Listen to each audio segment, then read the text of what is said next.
Егер сіз қоғамдық жерде немесе аялдамада жаңа боялған орындыққа отырып киіміңізді білдіріп алған болсаңыз, және ол жерде ол орындықтың боялғандығы жөнінде ешқандай ескерту болмаса, сіз бүлінген киімнің құнын талап ете аласыз.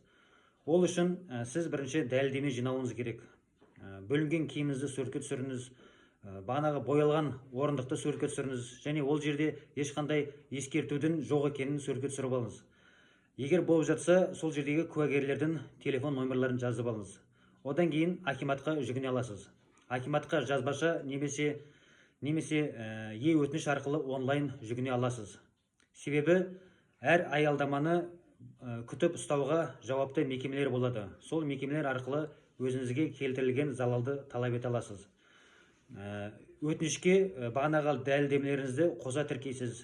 Киіміңіздің дүкендегі құнын немесе квитанциясы болса, квитанциясын қоса тіркейсіз. Егер әкімдік сізге келтірілген залалды өтеуден бас тартса немесе жауап бермесе, сіз ол жөнінде азаматтық тәртіппен сотқа жүгіне аласыз. Ең бастысы эмоцияға берілмеңіз, барлық әрекетті ресми түрде жасаңыз. Ең бастысы заңның сіздің жағыңызда екенін ұмытпаңыз.